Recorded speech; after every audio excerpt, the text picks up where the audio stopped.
Oh wait, it's you. It didn't seem like it was going to happen, but A Hat in Time is now on the Nintendo Switch. This cute as heck 3D platformer swept me away in its creative worlds, never losing my interest as each new area presented a drastically different environment, complete with unique design quirks. A Hat in Time wears its inspirations proudly, harkening back to 3D platformers from yesteryear, while also maintaining a feeling of modernity.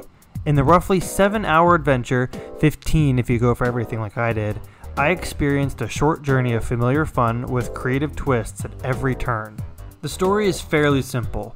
You don the hat of the adorable Hat Kid while she is on her way home in her spaceship. While passing a nearby planet, a burly member of the Mafia orders her to pay a toll. Hat Kid refuses and the Mafia attacks, which leads to her being swept out of her ship, plummeting to the planet below her. Amidst the chaos, the ship's fuel source, timepieces, are accidentally released and scattered all over the planet. Hat Kid now has to retrieve all of her fuel in order to return home, while making all sorts of friends and enemies along the way. It's a pretty light tale that serves more as a backdrop for exploration than anything else. The characters actually make up more of the experience than the story, but this works well enough. Each one has a very goofy personality that is unique and charming. You'll meet a slew of sketchy detective crows, a dastardly ghost that has an obsession with making deals, a feuding pair of movie directors, and even a girl with a mustache who serves a bit more relevance to the overall plot. And while the setup of the narrative is solid, it ultimately felt forgotten in the wake of constantly exploring the planet below. There comes a point where A Hat in Time pushes the storyline back to the front of the experience, but it feels unearned. The character and worlds were what made the adventure interesting, not the story of why Hat Kid was there in the first place. Leave Mafia alone, you monster! Here, if Mafia give you this, will you go away?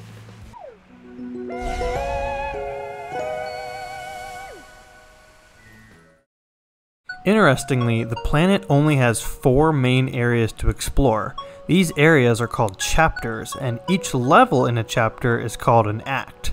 Usually each chapter has about 6 acts with 3 bonus levels called time rifts, and for the most part, these act all very different from one another. Most of the worlds drop Hat Kid off in a large, open environment that she's mostly free to explore, with the constraints being tied to that act's objective.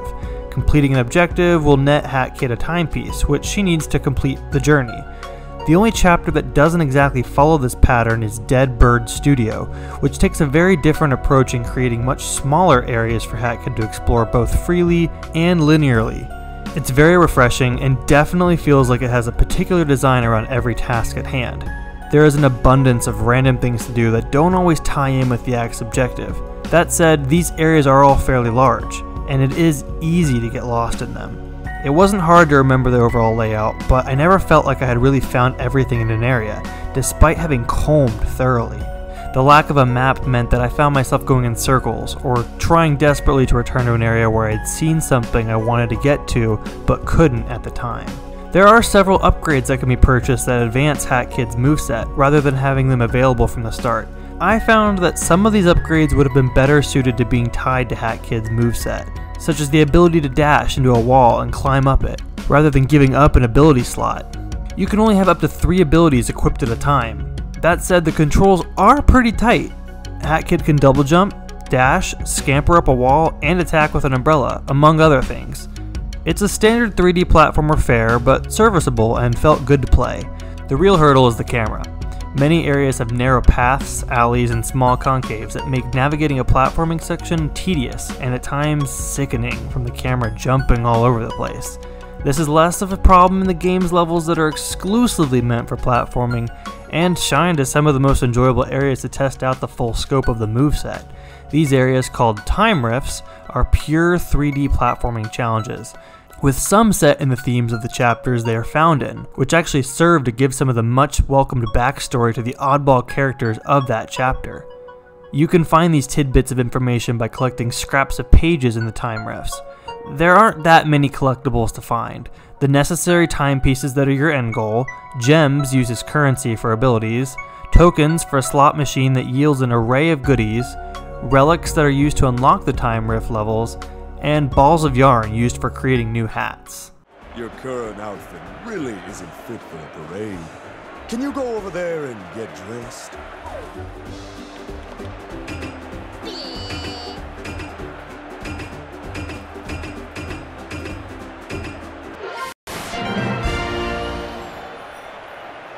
Your hat plays more of a role in the gameplay than you'd expect. Different hats do different things. For example, the witch hat lets you throw explosive potions, and the winged visor lets you run faster. You can easily change the hat you're wearing, and these supplement for the abilities you buy throughout your adventure. I never felt like the hats were that unique, and they came across more as a cosmetic with an ability attached than something different compared to the abilities. That said, they provided a very enjoyable level of customization, as each hat type has variants with the same ability. This really added to the uniqueness and fun that could be had with Hat Kid, and really the world as a whole. A Hat in Time is dripping with style and whimsical characters. The art direction explores a variety of visuals from an eerie forest that both encapsulates the cheesy side of Halloween and the terrors of a survival horror game.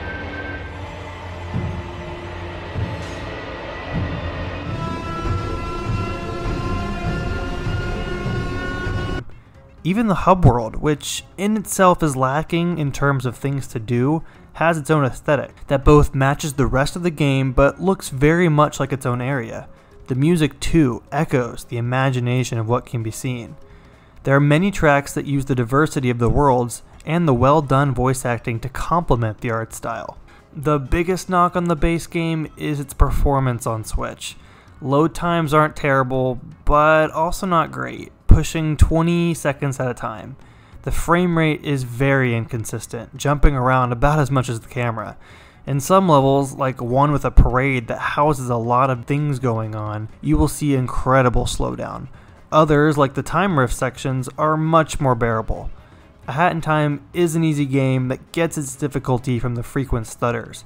It was very common to see the game freeze for a few seconds during gameplay, making me think that it had crashed. This was increasingly annoying in boss fights, time challenges, or trickier platforming sections, but it's consistent. There are areas where it seemed to run fine. So if you're looking for the best experience playing A Hat in Time, I have a hard time recommending the Switch port. It just seems like a better version is on a different platform. Adding to that, while co-op was a really welcome addition, given it's a single-player title, the second player can control a separate character named Bowgirl, it makes the performance in the camera even worse. Co-op isn't split screen, and the camera gives priority to Hat Kid while Bowgirl has to keep up. Bowgirl makes some challenges pretty easy in an already easy game, but the option is nice to have. After having collected all 40 timepieces, seeing the credits, and being a little disappointed that my core journey was over, I was left wondering what else was in store, like the included DLC, Seal the Deal. This is where A Hat in Time fell apart for me. There are two parts to Seal the Deal, a new chapter with 3 acts as opposed to the usual 6, and a section where you replay levels from the core game but with a twist that adds a higher difficulty. The new chapter, set on a cruise ship in the Arctic, has a really neat environment to explore, but it's one of the most cramped spaces to navigate, which compounds the camera issues. One of the 3 acts has Hat Kid trying to complete random tasks in a set amount of time. Multiple tasks are always available, and to understand where to head next, arrows lead Hat Kid through the cruise ship. This was not a pleasant experience, and it may be one of the most frustrating 3D levels I have ever played. The navigation doesn't choose one task to point you towards it, as it frequently flips to other tasks. Every task has a timer on it, and even if the timer hasn't expired, the navigation of where to go keeps flipping around. Couple this with a bad camera and you're in for a terrible time. And that isn't even meant to be the hard part of the DLC. The Death Wish portion tasks Hat Kid with completing an array of objectives in different levels from the base game. The increased difficulty is appreciated as the base game is pretty simple, but more often than not, it felt unfair.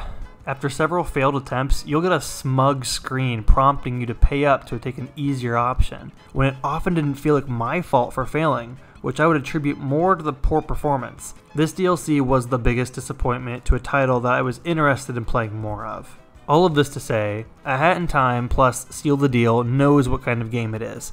and it certainly pays homage to titles that built the genre. It has its own cute, quirky personality, but it definitely trips over itself despite a valiant effort to be a great 3D platforming experience.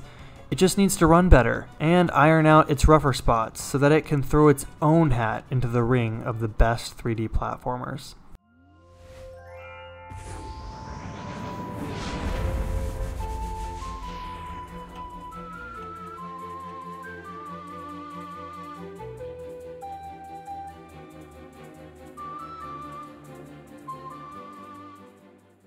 This video was made possible by our generous supporters on Patreon. Check out patreon.com/NWR for all the details.